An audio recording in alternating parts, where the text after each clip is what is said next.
Hello. So it's Friday night. Tonight we're talking about the debt monster. We're going to talk about controlling the debt monster. One of the things that we should learn to talk about is controlling debt. So it's Friday night, it's disco night. So I dressed up for Friday night. Check it out. If you really want to see some action, is when I do this. So see this. Look at that. Disco night. Hello, Ali. I am all dressed up tonight. Disco night. You better tell Donato to come on, Ali. You better call Donato and tell him he better come on tonight. So how are you? So anyway, here we are.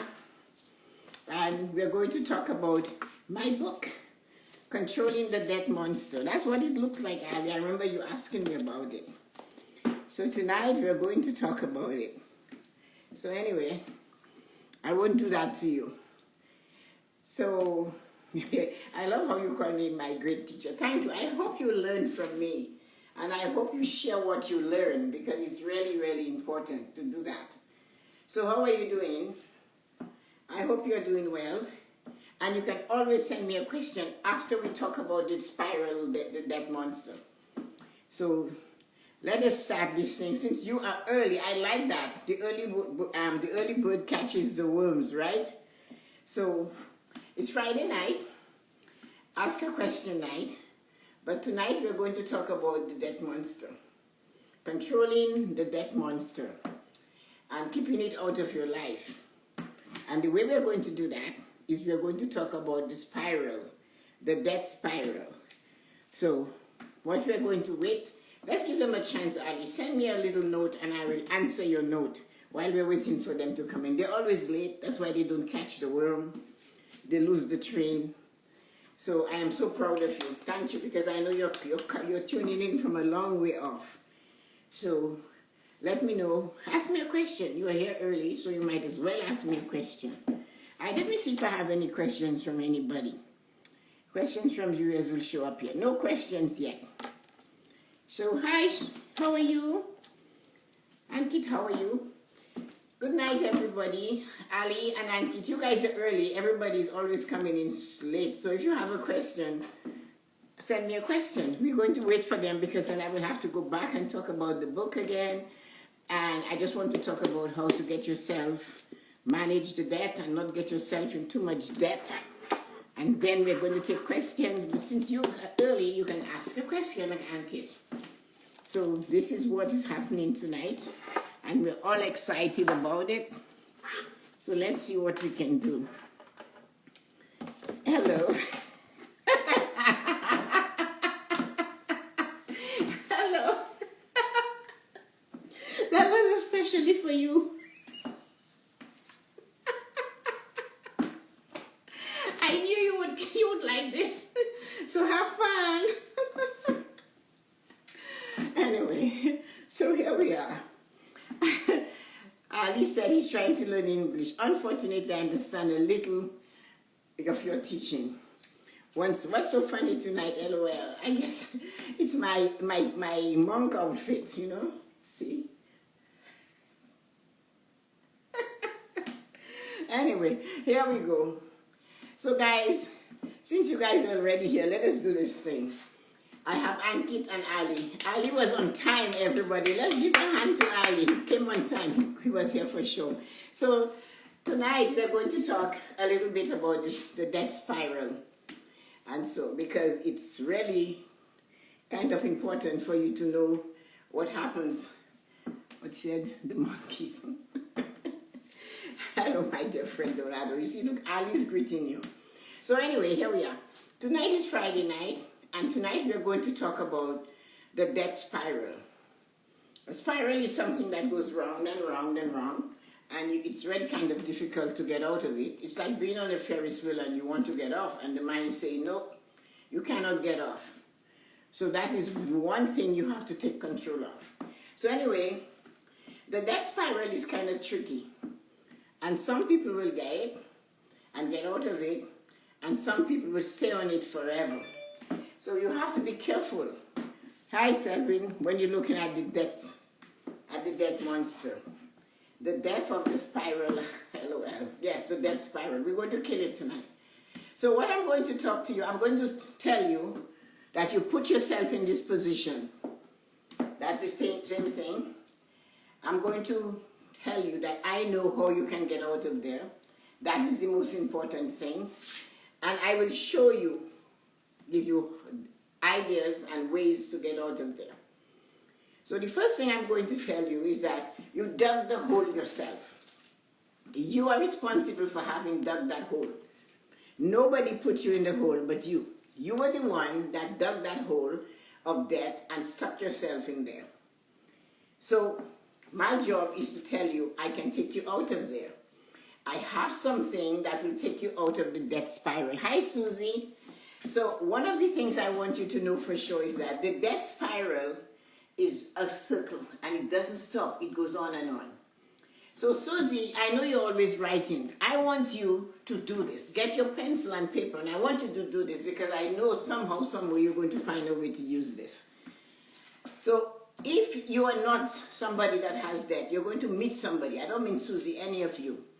But the death spiral is a big circle. So you just draw a circle and you write death inside of it. So the circle is on the left side of you, and on the right side of you, you have a smaller circle, really small, maybe a dot, and you name it savings. So that is death and savings. So all of a sudden one day, you come from work, and there you are, and there is another circle standing in the middle of your driveway, and that circle is called emergency. It's just below that. You put that circle below that. It's not as big as that, but it's much bigger than savings. So it's emergency. So, okay. So the death circle was this big. Now make the circle a little bit bigger because you took care of the emergency, hi Rosie, from that horrible circle. So you went to death, got your credit card, boom, boom, bam, everything is done. You got rid of that emergency. Life is going on. So you met me, and I said to you, you know what, guys? You can pay off that debt in 4 years. And you said to me, really? And I said, of course, I'll show you how. But anyway, you go on your own, and you're doing your thing. You're frightened. You're looking at the debt getting bigger. So the circle is getting bigger. And that is where I step in. We need to get you in a blackboard. Yes, we need a blackboard. So the circle, but I know I could count on Susie or Yoko to help me out, or Rosie, and all three came. So you guys have fun. So anyway, there we are, and we have this big debt circle. And you have the tiny little savings. No emergency. Life is going on. You need a shoe, you add it to there. So in the circle, you write shoe, loan, new car, everything in that debt circle. You're buying stuff over and over. And your head is hurting you. The expenses are getting higher than what you're bringing in. And you're saying, what am I going to do? So you remembered, somebody said, pay your debt down. Pay your debt down. That was Mr. Ramsey and Susie Suman. Don't save. And Susie Osman, whatever her name was. Don't save. Just pay the debt down. So you went. So inside of the circle, Susie, you make a smaller circle inside. That is year 1. Year 2, the debt is coming down, another circle. Year 3, another circle. So you'll be paying this thing down for 3 years, and what is left is just 1 year left. And that is somebody, you know what is his name? When he shows up at your door, you cannot do anything. Draw that circle back, give him a sad face at the bottom, and he is Mr. Emergency. Or what do they say, the guy that comes, if it's going to happen, it will happen, that guy.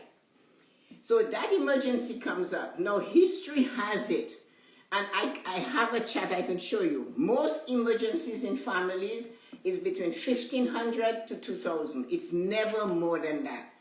So all of a sudden you have this emergency, 1,500, 1,700. But you did not listen to me.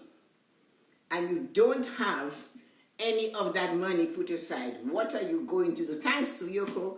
What are you going to do? You like my Japanese outfit? What are you going to do? You are going to go back out and open that spiral again. Open that big circle again. Make it bigger. You're going to borrow the money to take care of the emergency. So you're back where you were in year 2. But because the credit card is in your hand, you're going, for 3 years, I never bought a pair of shoes. For 3 years, I never bought a coat. For 3 years, I never did anything. I might as well reward myself. I worked so hard to bring this thing down to 3 years. And you forgot you just increased it by 2,000. So off you went and you start shopping with the credit card again. And the circle does get bigger. It gets bigger. But anyway, I come into the picture. This is where I show you how to fix it. I come back and I said, okay, that's the mess you've made. So let's look at this. We're going to start with your years again. Stop shopping and follow me for the first time. Just follow what I say. So at the same time, you're going to continue paying the debt. And you're paying it. And I said to you, go to the bank, tell them to take $20 a week, $10, let's go with $10 a week and put it in a savings account automatically for you. So then, thank you. So then you're doing that, and year 1, the debt is coming down, the savings has $520. Boom, the government sent you a refund for $500. And you trust me enough, so you call me, Tess, the government sent me a refund for $500. Should I put it in the debt? And I'm going to say no. So that's number 2. First, I showed you how to save $10 a week, automatically done by the bank for free. And I said, no, but Tess, no, you won't. Trust me. Can you follow my plan? So you go fine. You put that $500 in the savings account. And then by the end of year 2, you have $1,540. The $520 you save, 52 weeks, $10 a week. For 2 years, that's $10.20 plus the $15.20. 3 years, you go down, you are over 2,000. It doesn't look like a lot. It's not a lot. I know that. And don't tell me it's just a little bit. Trust me. Remember, I am the woman that started saving $1.75 a week. And I'm giving you the honor and the privilege to save 10. You should be proud of yourself.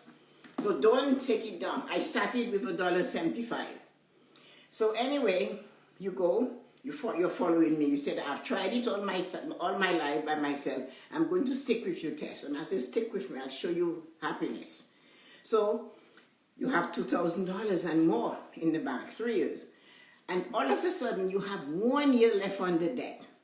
But you know about Murphy's Law, right? If it's going to happen, it will happen. Murphy's Law shows up again. Murphy comes to the door knocking. Hello, I have an emergency for you. That's Murphy knocking. And you're going to open it and say, oh yeah, Murphy? And I have an insurance policy for you. I have my savings. So that emergency that showed up, you're going to take some of the savings. You have over 2,000. The emergency, I said, is always for a family between 15 and 2,000. Most of you can attest to that. You take that 1,500 from the savings. You take care of the emergency.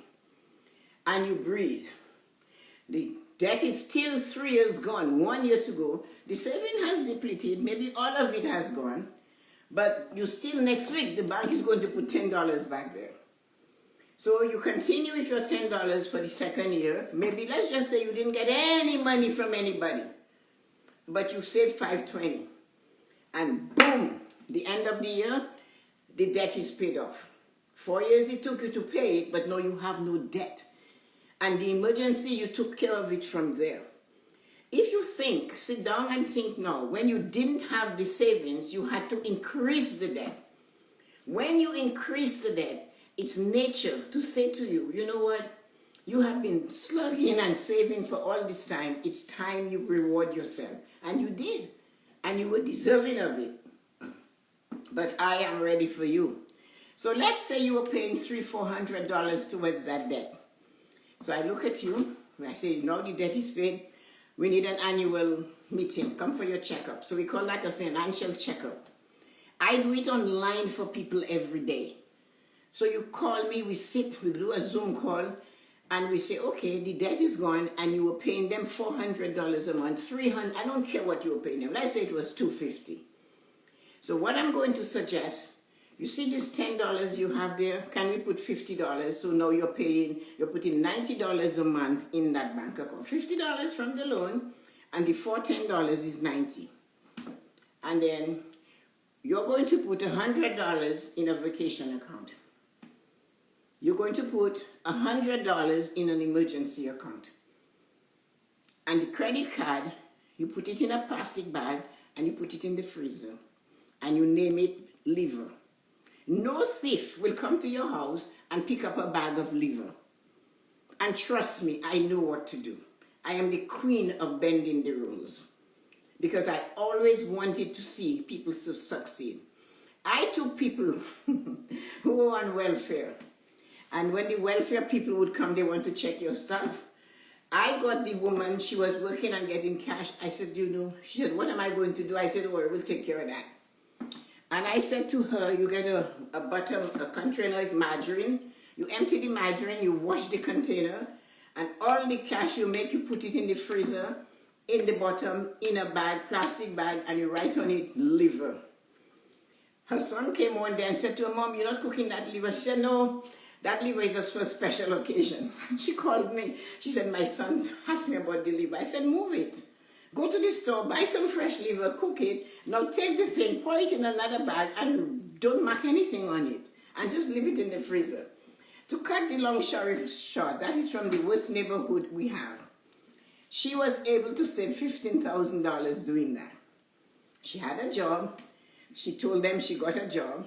She told me, what am I going to do? I said, come to the bank every 3-4 weeks and bring $5,000. They'll get accustomed to see you bringing it. She did that. Her son had a job. And then a condominium was being built. She had the $15,000. That was her down payment.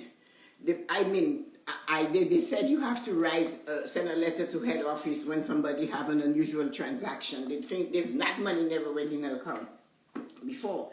So what I did, I wrote a note and I said, well, her mother, and I made up a story. They accept my story and they let the money go in their account.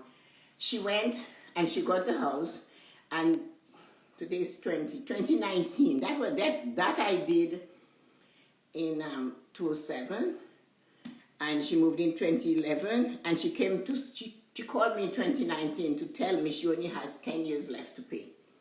She had a 30-year mortgage, but I showed her some tricks. So what I'm trying to say to you is that if you control debt, if you choke the debt, you have to understand.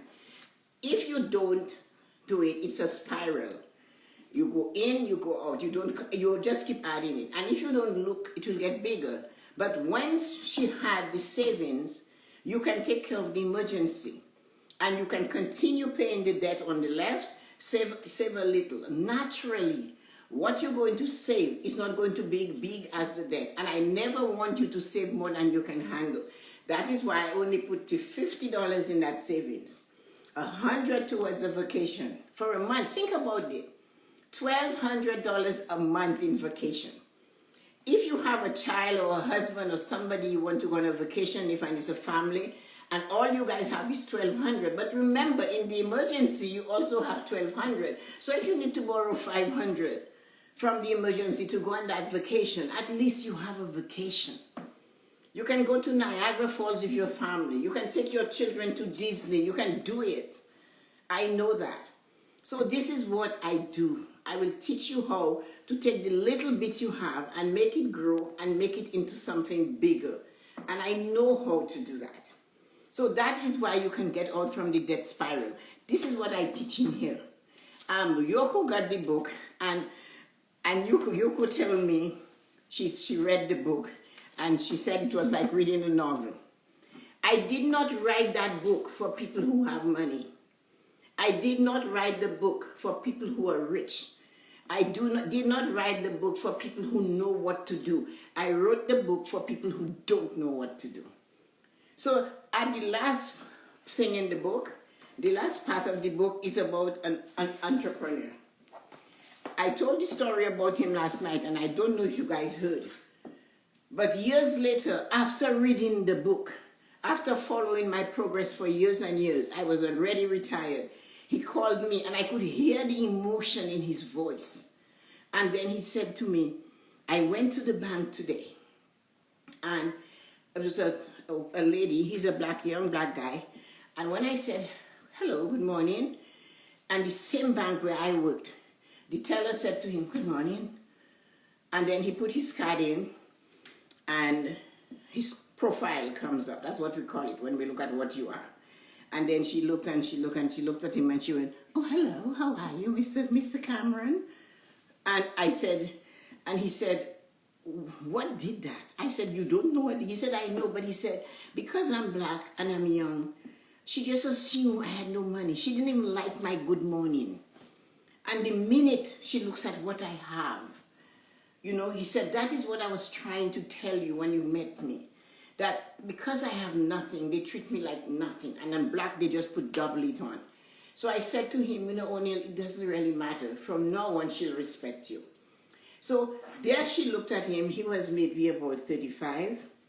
He had his house, so he has a mortgage. He's married, he has a daughter, he has his business, and he owns the bloody building. I worked with that boy week after week after week, and he trusts me, and he believed in me, and I wouldn't lead him astray. And I got my satisfaction and my joy from seeing him succeed. I also met people who were football players, and they came, and they had no money, yet they were making hundreds of thousands of dollars every year. And I took them, and when they touched their account, I used to know. And I would say, what the hell are you doing there in this account? And it came to the point where today they have their house, they're free, they're retired, but this man doesn't fail every Christmas to make sure he finds me, and a few of them. So it's not only the people that don't have I can help. And I know what an entrepreneur is. I've gone down that road before, and I was successful at it. When the demographics of the area changed, I sold the business and I did something else. So the point of it is that don't fall into the debt spiral. Don't do that. If you have, just ask me. It's all private. Every February I write my exam, so I cannot tell somebody about you. So don't ever be afraid to ask me, because my lips have to be sealed. I will lose my license, and I work too damn hard to get it. So I don't want to do that. But if you have a doubt, just email me or have a Zoom or just reach out. I will help you, because my greatest satisfaction is to see that you are winning. So now I am opening the floor, so you are not going to be in the debt spiral, and you can send me some questions if you have any questions and talk about it. I have the question button, so I know where it is tonight. So check it out. So Susie, I want you to look at that thing and see if you can recite it to me next time. So anyway, guys, any questions tonight? Oh, hi, Belinda. You made it. Thank you for coming, Ali. I would like one of your books, original version. You can get it on Amazon. It's called Controlling, and this is a hard copy. It's not a thick book, and it is written so well. It is written, hear me, I'm saying it's written really childishly, but what I do, I take you on the journey with the people in the book. So I think after each chapter, I have a summary. So this is chapter, after this first chapter, I said, stay calm. It's okay to ask for help. That's the summary. Every member of the family needs to participate in fighting the debt monster. Gather and prepare all financial statements, your pay stubs, your credit card bills, household expenses, all sorts of bills. Have a journal and ready to be record your expenses. And then I give you a work page where you can follow along with the participants. So it's meant for you. And then like chapter 2 is realization. So when you know, we'll come to the point and you see what you're doing, and then you have it again. And then I have a note to the reader at the end of chapter 2.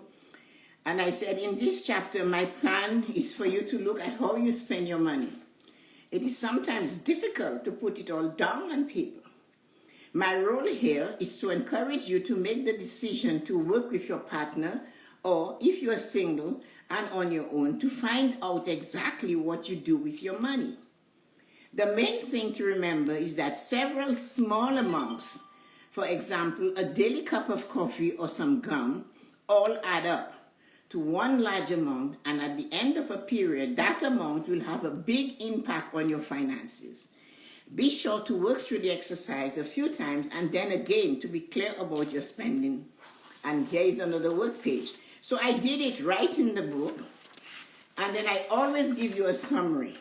And in here, it was a young couple, Lucas and Angela, and I showed you where they were and where they were going. And then I said, automatic debit, a debt that is owed or that you agreed to pay that is taken out of your bank account. A credit is acknowledgement of achievement, a merit, where you own and belong, where it own and belongs to you. Look over your expenses and see if you can achieve additional savings by combining individual subscription or memberships. You may need to get rid of some things that are not necessary, like all your gym membership. You can ask, if I and my husband, we are engaged, can we share the gym membership as a couple? Do you have a rate for us? So this is what I do in the book. I make sure you understand all your daily needs. You think a cup of coffee, $5 a day, 3 cups a day, $15. That is $75 a week. That's a lot of money. That is $300 a month times 12. And it's more because it's 75 times 52. So it's $300 a month times 13. Think about that. That is a lot of money. That is $4,000 a year. Just do the math.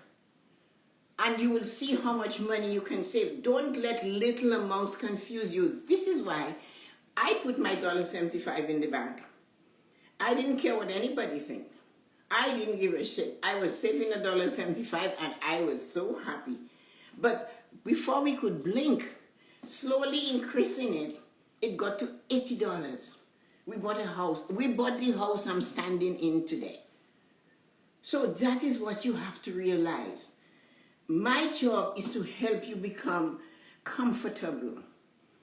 You know, a year or 2 years ago, I went into Home Depot. And they were telling you can buy 5 light bulbs, but you can get 10, but you must line up twice. I'm retired. I don't care. My daughter needs 10. I need 10. So I would line up all day. I didn't give one shit about it. They were really $1 for LED, and they were really good bulbs. So when I got to the cashier, the second load, another cashier, little old lady, white lady, fuzzy little hair, she looked at me and my 10 bulbs, and she said to me, I can only do 5. 5 is all I can do. And there's people in the lineup, and she's freaking out. I said to her, when I'm mad, you'll know when I'm mad because I talk very quietly. I said to her, you know what? I know that. I am going to go back in the line, and then you can do the other 5. She went on and on, and I'm so exasperated with her. I looked at her and I said, you know, lady, I'll tell you something. I am retired. I am in no rush to go anywhere. I can line up all day. The only place I know I have to go one day is the cemetery, and I have no hurry to get there. I'm in no hurry to go there. Everybody in the line started laughing. I didn't even know it was funny. I just thought, I am not in a rush. I have to go to the cemetery one of these days, but I'm in no rush to go there, so I line up. So she got, and her hair was blue, and she was losing it. And I said, oh, this is not where you want to be, is it? I didn't tell that to her. So that's what I'm trying to prevent, is for anybody I know to be 70 and being in that lady's place. She was all frazzled, guys. She couldn't handle the rush. The work was piling up. She saw the lineup and she freaked out. And she thought I was going to keep her back because somebody somewhere is watching her and she shouldn't be there. But somewhere along the line, she made some choices that put her there today, or some choices were made for her. Whether it was a marriage that broke down and it wasn't her fault, whether it was when she was young, she enjoyed it and did what she wanted. When I was putting my $1.75 in the bank, I remember this woman from New Brunswick looked at me. And when she found out when I was putting the $1.75, she went to a place called Eaton's. at college and Bay. And they would take their paycheck and they would go to that store and dress up in a brand new outfit and come home and come back to work at 1 o'clock with all what they were wearing today in a bag. I didn't do that. I went to the credit union to make my deposit, and then I went to Fabricland and I made my clothes by hand. I didn't have a sewing machine until my husband and I could afford to pay $111 for a sewing machine. I still have that machine today. And that is how I did it. Then when she found out I bought the house, she looked at me and she was so angry. And she said to me, "You are 20-something years old. You own a house. I was born here and I don't have a house." And I could feel the hate and the anger coming out of her. So you know what I did? I went to church to pray. I went to St. Joseph's up the street to pray. I was so scared. And the thing is that I got to know her after, and I found out she was married at 15 and had a child. At 15, I didn't know what you had to do to get pregnant. I had no idea what was going on. Anyway, we'll leave that for another day. Let me check the question. What about the tax advantages for being self-employed? What about using debt to leverage to acquire more wealth? I told you, I'll answer that one first. So this one about taking your debt, getting into debt to acquire more wealth. You know what? I am not interested in that, to be honest with you. I will not teach that to some people, because there's some people that can do it and they can stay away from increasing the debt to more than they have. It's great to leverage if you can. But once you get into the habit, and I've seen people lose their home doing that, and I would not recommend it because I don't want to be held responsible to say, Tessa said to do this. So that, if somebody's interested in doing that, I will say go see a broker. Go talk to a broker. But I will gladly answer, what about the tax advantages for being self-employed? Okay. The tax advantages for being self-employed and doing it properly is amazing.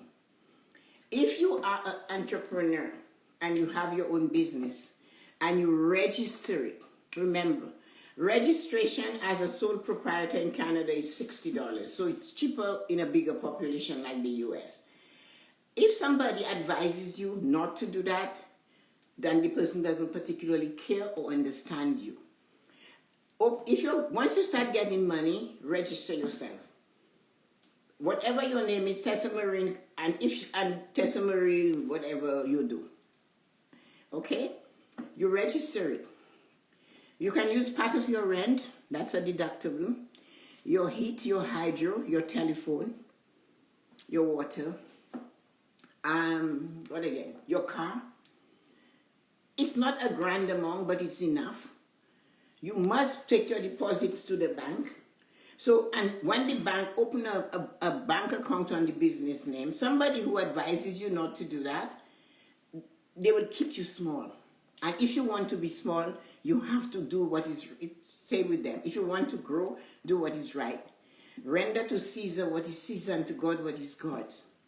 So you're going to pay some taxes, but you might not pay some taxes. And even if you pay taxes, all of your expenses for a small business are deductible. And if you pay taxes, when the shutdowns happen all over the world, in Canada, you know what the Prime Minister said out loud? If you haven't filed for taxes and you own a business, don't bother coming to apply. Okay? We don't know you. You don't exist. There is so much for small businesses. It doesn't happen quickly, but you have to dig for it. You must take your time to find it. So there's a lot of expenses that you can deduct. In some cases, you can deduct some part of your childcare because you are not there. All I say to people, and I use a good accountant, put everything in when you have a business. What they will not allow, they will tell you they don't allow it. Nothing will get past them. But the worst thing you can do for you is to use your pocket as your bank. Don't be afraid of the bank, because when you have money, like O'Neill found out, they will come to you for money. They'll come to give it to you. When you don't have money, they will not give it to you. But that is why the rich people can get so many loans. They have money, they have property, they leverage it, they can get it. When your business starts really pulling off, incorporate yourself. So it doesn't cost more than $500 for an incorporation. The corporation that you created becomes an entity. It becomes its own, it files its own income tax. Even if you have a small business, get a checkbook for your small business. Don't take money and say you're taking petty cash. Write a check to yourself from your business and put it in your personal account. Your business account is not a piggy bank. Your pocket is not a bank. If you get paid in cash, still deposit it in the bank, then write a check against it. Once you can show your paper flow, you have no problem with the government. It's when you start hiding. And the bank does not tell the government any of your business. Don't let anybody tell you that. Don't hide money under the mattress for people to take it and thinking that the bank will report your earnings to the government. The bank doesn't have to do that. The people who pay you or the people that you bought supplies from sends that information because they need the deductions. So that's how they get to know you. The only time the bank will interfere with your account is when 2 officers of the bank comes to the bank with a badge around their neck, their ID, and hand us a letter. Whatever they want, we have to give them. Your name, your social insurance number, whatever you do. You haven't paid your taxes, and all these people said you work for them. I had a man from Greece, and there was a new subdivision on Markham was being built, and for 20 years, that man declared he only made $5,000 a year. 20 years he did that for. He got away with it for 20 years. So let's say he started doing this at 40.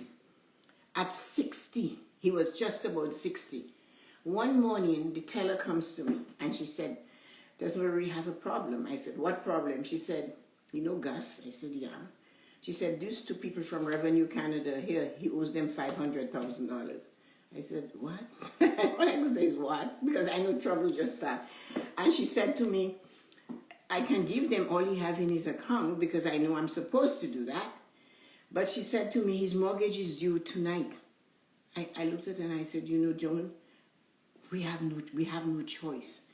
The mortgage has to go back. We cannot do anything. If they find out we hold back 1 penny, we will all lose our jobs and our license. Give them their money and let them go. So he comes and he finds out and he's livid. And I said, Gus, and I said, Gus, how can you support a family of 5 on $5,000 a month, a year, and own a house? Well, my accountant told me to write off anything. I said, well, and then he said to me, that is exactly what the woman at Revenue Canada told me. You can have a loss 1 year, but you don't need to have a loss every year. So that is one of those things. Anyways, so next question.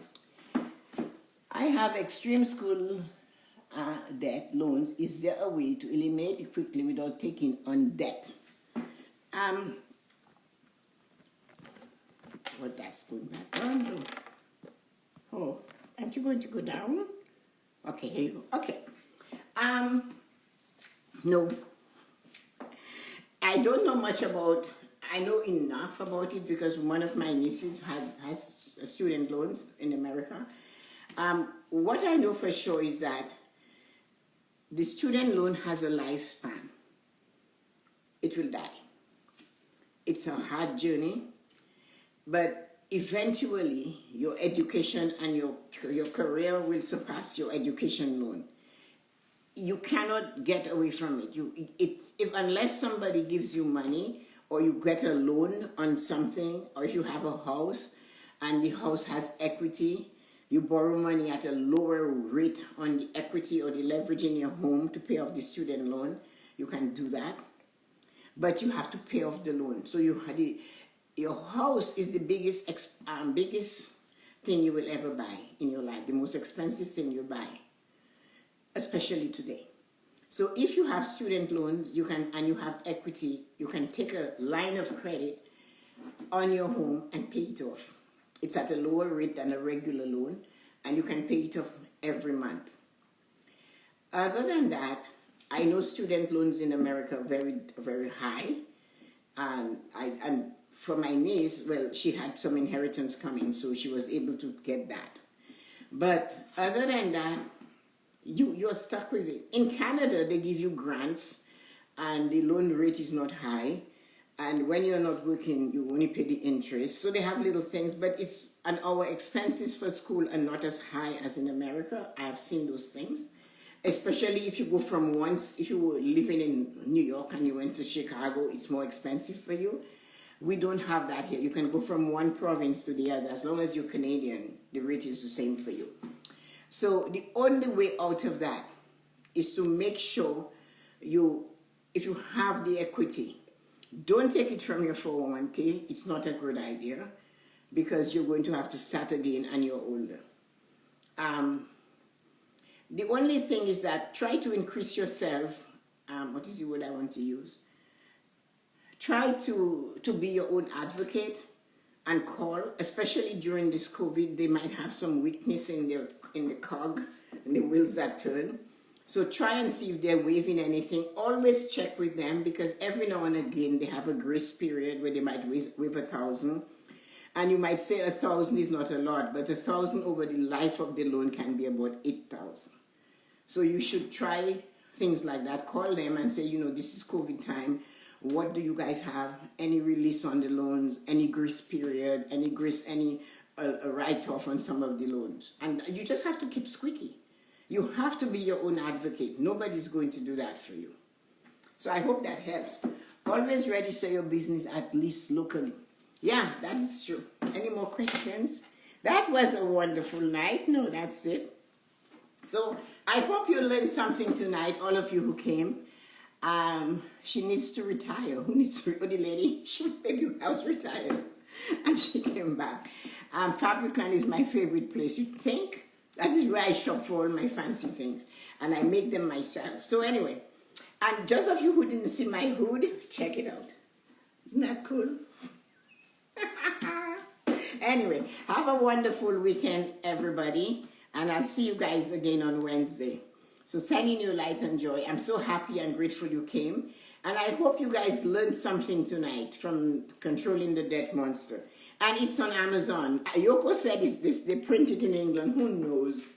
And Yoko said she loves it. She vouches for it. So it's a great book, and I'm sure you will enjoy it. So have a wonderful evening, everybody. And thank you so much for coming. And Yoko and Linda and Susie and Rosie, let me know if you guys learned something. Ali, just keep me abreast of what you learned tonight and if you enjoyed yourself. I aim to please. So have a nice night, everybody. Ali, you're full of energy. Ali, of course I'm full of energy. Look at how much water that I drink. So here goes. Thank you, everyone. Bye-bye. Yoko, talk to you tomorrow.